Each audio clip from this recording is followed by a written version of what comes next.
fatos e versões. O que vai impactar na sua vida agora no Café com Política. No Café com Política de hoje, o nosso convidado é o secretário de Governo de Minas Gerais, Bilac Pinto, do DEM. Seja bem-vindo, secretário, é um prazer recebê-lo aqui. O prazer é meu estar aqui com vocês mais uma vez, um programa como esse, que é um grande formador de opinião para os mineiros. É um prazer estar aqui na Super com você, com o Rodrigo e com a Thalita. Secretário, logo que o senhor assumiu a Secretaria de Governo, o senhor comparou a situação do Estado a um barril de pólvora e afirmou que a crise vivida por Minas Gerais poderia até levar a atraso de repasses constitucionais aos outros poderes, como, por exemplo, o Legislativo, o Judiciário e também a outros órgãos. Qual é a situação de Minas Gerais hoje? Olha, a situação de Minas é uma situação que, de uma certa forma, ela é grave. Ela é extremamente preocupante. O governador Romeu Zema tem feito um esforço grande para aprimorar aí o ajuste das contas públicas, a prestação de serviços públicos em benefício aí de toda a população. E o que é um tópico que ele pauta muito e todo o seu secretariado vem ocupando é a austeridade. Quer dizer, a diminuição de despesa, a transparência das contas públicas. Nós temos, assim, grandes desafios a serem vencidos e você só vence com a conscientização, em primeiro lugar, da sua equipe de secretariados, daqueles que, de uma certa forma, tocam a máquina pública e tendo um diálogo muito transparente com o cidadão mineiro. Sem isso, nós não vamos conseguir fazer essa grande transformação, porque os desafios são enormes. Secretário, a chegada do senhor à Secretaria de Governo se deu para que o governo pudesse ampliar a interlocução política, que é uma dificuldade que ainda hoje a gente ouve recorrentemente de deputados federais e estaduais que povoam o nosso estúdio aqui no Café com Política. Essas dificuldades foram vencidas ou foram minimizadas? Como é que o senhor avalia isso hoje?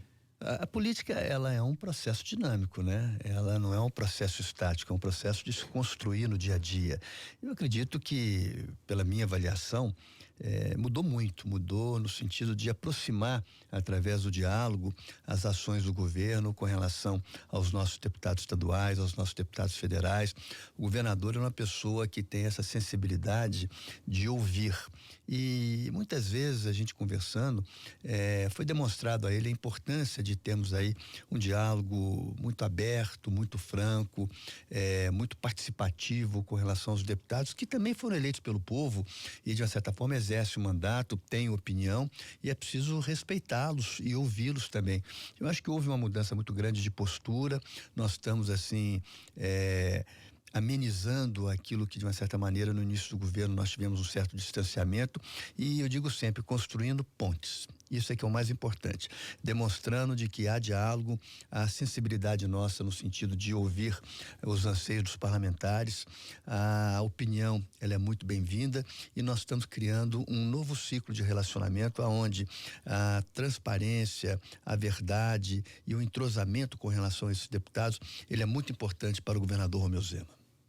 Secretário, como que estão as conversas em relação ao programa Todos por Minas, lançado no início do mês pelo governo? Indo muito bem. Olha, nós conversamos muito com o presidente da Assembleia, o deputado Agostinho Patrus, aonde nós fizemos uma avaliação conjunta entre o governador Romeu Zema, ele como presidente da Assembleia Legislativa de Minas, eu como secretário de governo, quais seriam efetivamente aí os programas que nós entraríamos com eles dentro da Assembleia e foi acordado que entraríamos aí com 3 projetos. O primeiro, adesão ao regime de recuperação fiscal. O segundo, alienação das ações da Codemig para que nós pudéssemos fazer um empréstimo e pagar o 13º do funcionalismo público e pagar o mês de janeiro, cuja responsabilidade do governador Romeu Zema para com todos os municípios mineiros, aonde os recursos não foram repassados. E depois, num terceiro projeto, a venda da Codemig. Por que a venda da Codemig? É uma estatal que ela não tem, de uma certa forma, uma repercussão no dia a dia do cidadão mineiro. Talvez fosse, na nossa avaliação, uma empresa mais fácil de ser, de uma certa forma, autorizada a sua venda para que a gente iniciasse o processo de recuperação fiscal dentro do estado de Minas Gerais. Secretário, o senhor tá trabalhando hoje nessa coisa da articulação política e nós percebemos quando o senhor chegou ao posto alguma resistência de alguns deputados estaduais, né? O governo resolveu, digamos, de um lado que era a articulação com a bancada federal em Minas, mas nós notamos algumas resistências ao senhor na Assembleia Legislativa. O senhor conseguiu vencer essas resistências? Olha, eu espero que sim, né? Eu tenho Já tem sentido isso, pelo menos? Eu tenho um bom trânsito, eu fui deputado estadual por 3 mandatos, mas o que nós devemos observar? A nomeação de um secretário de Estado, ela é feita por uma escolha única e exclusiva do governador de Estado. Evidentemente que os parlamentares, eles têm, de uma certa forma, preferência e muitas vezes gostariam que fosse alguém que tivesse uma certa ligação com ele, mas isso é um ato discricionário do governador que faz a nomeação. Agora, eu tenho um bom relacionamento com os deputados estaduais.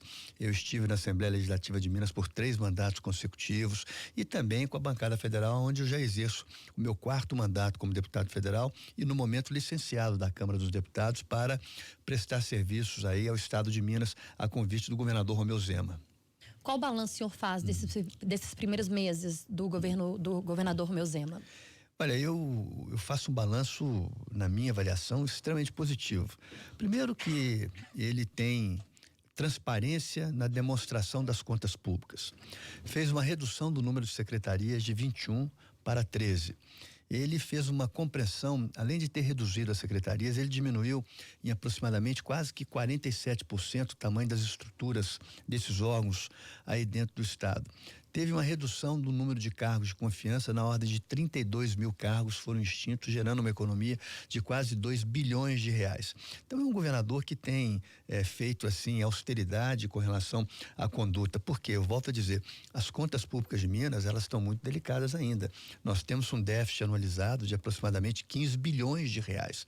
E é preciso que a sociedade entenda isso. Então, é mais uma justificativa para que o governador Romeu Zema faça uma gestão austera. Fez uma redução também aí dos contratos, diminuindo os seus valores, permanecendo com o mesmo objeto, e tem um foco que eu considero fundamental. Com tudo isso, nós temos uma visão muito clara de que hoje é preciso fazer uma rediscussão desse pacto federativo. Por quê? 70% dos recursos hoje arrecadados ficam na mão da União. E aonde é que você, de uma certa forma, tem uma proximidade com o atendimento ao cidadão? É nos municípios e no estado. Então é preciso haver uma rediscussão do Pacto Federativo com relação à redistribuição dos impostos que são arrecadados pela União. E aqui em Minas, o governador, ele é muito transparente com relação a isso. Tem feito assim um trabalho formidável. Eu acredito que o mineiro, pelas suas avaliações em pesquisa de opinião pública, tem compreendido muito ele e tem uma postura, a meu ver, assim, respeitável pela sociedade de Minas Gerais. Secretário, o senhor abordou o regime de recuperação fiscal, que é a aposta do governo Zema para tentar equilibrar minimamente as contas do Estado. Por outro lado, nós percebemos a oposição acusando o governo de lavar as mãos em relação à situação da Lei Candir e dos recursos que supostamente o Estado tem a receber, da ordem de 135 bilhões de reais. O senhor, inclusive, é um deputado federal que está licenciado para o exercício da Secretaria de Governo e estava lá em Brasília até outro dia acompanhando até muito de perto essa movimentação, porque esse é um assunto que diz respeito à União. O governo de Minas abriu mão realmente de pensar nos recursos da Lei Candir como um dinheiro que Minas tem a receber do governo federal? Olha, o governador Romeu Zema nunca abriu mão de defender que esse recebimento retorne a Minas. Ele defende essa cobrança, ele é solidário ao lado do presidente da Assembleia, aquele movimento que foi feito, ele participou pessoalmente quando houve uma audiência no Supremo Tribunal Federal em Brasília, e ele tem dito e repetido nos seus pronunciamentos de que ele não abre mão efetivamente de buscar aí o ressarcimento da Lei Candir. Agora, vamos lá, é preciso que tenhamos prudência com relação a isso. Uma coisa é a tese aonde nós estamos buscando ressarcimento no valor de 135 bilhões para o estado de Minas Gerais. Outra coisa é a realidade, aonde o Congresso, de uma certa forma, tem feito alguns ajustes no que se refere aí à sessão onerosa. Parte deles será para pagamento dos estados que têm o recebimento da Lei Candir, aonde isso vai ser colocado no orçamento da União, e nós vamos ter aí um pagamento por um período aí de 15 ou de 20 anos de aproximadamente 400 a 600 milhões de reais por ano. É com esses recursos que no momento nós podemos contar. Não obstante, nós não vamos abrir mão de estar sempre defendendo a ideia de que é preciso fazer a compensação da Lei Candir para o estado de Minas Gerais. Secretário, o governador Romeu Zema afirmou recentemente em entrevista que vai encaminhar as privatizações no momento oportuno. O que seria para o governo esse momento oportuno? O momento oportuno é o momento onde você tem o discernimento daqueles projetos que possam efetivamente passar na Assembleia Legislativa. Eu volto a repetir, nós primeiro definimos a venda da Codemig, que é uma empresa pública, porque ela não tem uma particularidade na vida do cidadão mineiro.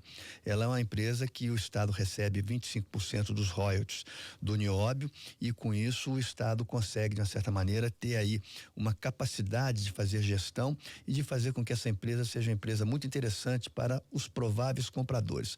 Então nós estamos avaliando, quer dizer, na medida em que nós vamos fazer, em primeiro lugar, adesão ao regime de recuperação fiscal, a venda da Codemig e a alienação das ações para fazer o empréstimo para pagar a vida do funcionalismo público, nós estamos iniciando efetivamente esse processo. Depois nós vamos debater, nós vamos aprofundar na discussão, no conceito de que as empresas públicas vêm prestando um bom ou mau serviço aos cidadãos de Minas Gerais. Essa é a pergunta que nós devemos fazer. Não é o fato dela ser uma empresa pública que ela não pode ser privatizada. É preciso que a gente faça. Como é que estão aí os 853 municípios? Estão satisfeitos com as nossas empresas públicas? Tem alguma reclamação? Como é que está o cidadão mineiro que recebe um serviço de uma empresa que, em tese, não tem concorrência? Ele não tem alternativa. Diferente da telefonia, que foi privatizada, eu não quero essa companhia, eu tenho a opção de fazer pela outra. Vira e mexe, nós estamos tendo concorrência para que os serviços de telefonia venham ao encontro do seu usuário, do consumidor. Isso não ocorre no setor de saneamento básico, isso não ocorre no setor elétrico. Então, é preciso que a gente comece a fazer alguns questionamentos e não só a tese de que, olha, ela é empresa estatal, ela é pública, nós não vamos vender, não. Nós não estamos discutindo efetivamente se a empresa vai ser vendida ou não. A primeira pergunta que deve ser feita, ela vem atendendo aos anseios dos mineiros? Secretário, o senhor falava da questão do momento oportuno para levar adiante esse projeto de privatização, que é o momento em que o governo se sentir confortável em relação à Assembleia, para que isso passe na Assembleia, né? Em que haja uma perspectiva maior de aprovação dos projetos que envolvem as privatizações. Hoje, no atual contexto, o senhor considera que o governador Romeu Zema tem uma situação confortável na Assembleia Legislativa? Todo projeto você constrói maioria. E eu dou sempre como exemplo a reforma da Previdência. Quando ela foi colocada em pauta pelo Congresso Nacional na gestão do ex-presidente Michel Temer, a sociedade não havia entendido ainda a reforma da Previdência e, infelizmente, o tema foi tratado com uma certa leviandade por parte da oposição, dizendo que o cidadão, que o trabalhador brasileiro não ia poder se aposentar, queria que trabalhar até o resto da vida dele. E no fundo, o que nós estávamos discutindo? Era um processo de injustiça social que ocorria dentro da Previdência, aonde muitos estavam ganhando muito pouco, se aposentando com 2 salários mínimos, e muito poucos ganhando muito, que era a carreira, as carreiras de Estado, onde eles ganhavam 20, 30 mil reais, se aposentavam com direitos em detrimento do restante da população brasileira. Quando houve realmente a informação correta e a sociedade absorveu isso, nós conseguimos aprová-la na Câmara dos Deputados e o Senado aprovou na semana passada. Então, houve um momento correto para que isso realmente fosse discutido, debatido, amadurecido e aprovado. Eu penso da mesma maneira. O projeto de recuperação fiscal de Minas Gerais, nós vamos por etapa, dentro daquilo que o Poder Legislativo e a sociedade mineira possam compreender melhor, possam discutir, possam amadurecer e a partir daí nós começamos a evoluir com essa agenda. Ela é fundamental para Minas. Minas, se não fizer o ajuste fiscal, não fizer adesão ao plano de recuperação fiscal, nós vamos terminar o mandato do governador Romeu Zema com praticamente 230 bilhões em dívida. São 2 receitas do estado de Minas Gerais. E isso é um legado que nenhum de nós gostaríamos de deixar para os mineiros. Se é preciso construir maioria, significa que a situação ainda não pode ser considerada confortável, ou jamais poderia ser considerada confortável? Eu acho que todo projeto que tem um grande impacto, é preciso que nós possamos debatê-lo através do Poder Legislativo. O parlamentar tem autonomia para discutir, para aprimorar o projeto, e cada projeto é um debate, cada projeto é um questionamento, cada projeto, de uma certa forma, é uma construção para que ele possa ser aprovado. Hora do bate-pronto. No Café com Política. Hora do bate-pronto. São perguntas objetivas e respostas igualmente objetivas. Combinado, secretário? Combinado. Regime de recuperação fiscal. Necessidade para Minas. Qual o maior desafio na relação com a Assembleia? Uma construção e respeito. a oposição em Minas Gerais? Merece o nosso respeito porque muitas vezes ajudam a aprimorar os projetos. O governo Zema. É um governo que é transparente e austero, vem dando aos mineiros aquilo que os mineiros esperam dele. A figura do governador Romeu Zema. É um homem preparado, humilde, inteligente e busca aquilo que é melhor para os mineiros. Governo Bolsonaro. Temos diferenças, mas tem feito aí um grande papel na área econômica do país, tem feito mudanças importantes para o Brasil. Secretário de Governo de Minas Gerais, Bilac Pinto, do DEM, obrigada por vir aqui conversar com a gente aqui no Café com Política de hoje. Eu que agradeço e eu quero aqui cumprimentá-los por ser um programa que, de uma certa forma, vocês vêm formando a opinião dos mineiros. Muito obrigado. Nós é que agradecemos, secretário. São 9 horas.